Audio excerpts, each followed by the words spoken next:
आप सबकी जो लंबे समय से मांग थी वो अब पूरी हो गई है। लेजर शो में अब भगवान बुद्ध के करुणा, दया और अहिंसा के संदेश साकार होंगे।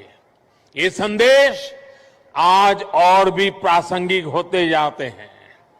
जब दुनिया हिंसा, अशांति और आतंक के खतरे देखकर चिंतित है, भगवान बुद्ध कहते थे, नहीं वैरेण वैरानी सम्मति द कुदाचन अवेरेन ही सम्मति एस धम्मो सनंतनो।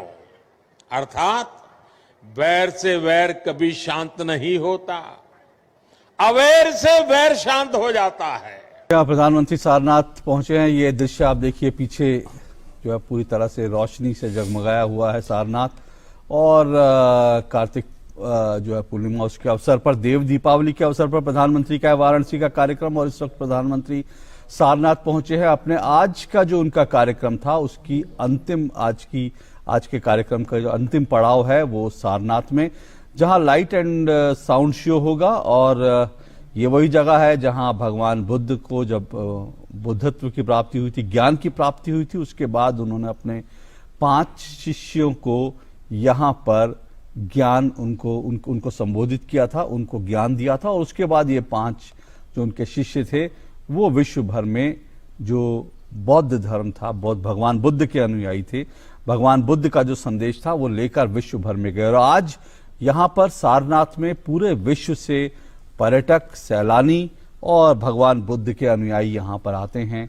और इस जगह के दर्शन करते हैं। चीन से, जापान से, दक्षिण कोरिया से, इसके अलावा तमाम विश्व भर के अन्य देशों से लोग यहां पर पहुंचते हैं भगवान बुद्ध से जुड़ी उनकी जो विरासत है वहां पर अपने श्रद्धा सुमन अर्पित करने के। आज आपको सुनाते हैं एक ऐसे राजकुमार की कहानी जो जन्मा तो राजघराने में, लेकिन सुख सुविधा और राजसी जीवन को त्याग आम मनुष्य के जीवन को सुधारने एक आध्यात्मिक पथ पर निकल पड़ा।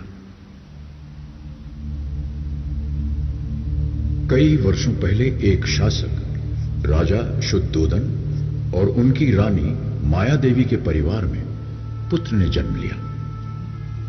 ये बालक किसी महल में नहीं बल्कि एक उपवन में पैदा हुआ। लुम्बिनी उपवन में एक राजकुमार ने जन्म लिया। उसके चेहरे पर पड़ रही सूरज की रोशनी उसे एक अलौकिक चमक दे रही थी। शायद ये कोई संकेत था। ग्रहों की स्थिति समझकर ये धारणा भी बनी कि ये बालक या तो एक महान राजा बनेगा या फिर एक आध्यात्मिक गुरु। बालक का नाम सिद्धार्थ रखा गया।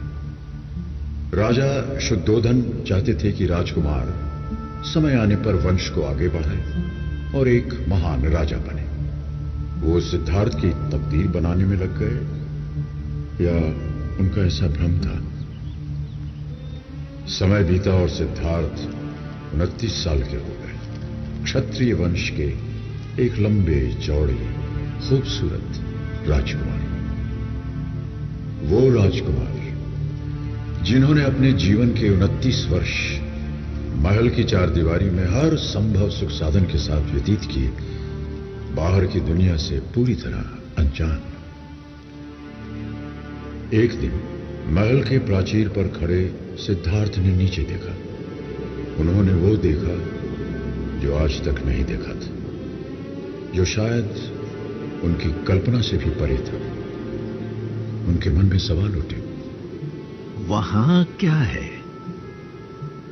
किस तरह के लोग वहां रहते हैं? किस तरह की चीजें हैं? मैं जानता नहीं, कभी देखा भी नहीं, पर देखना चाहता हूं।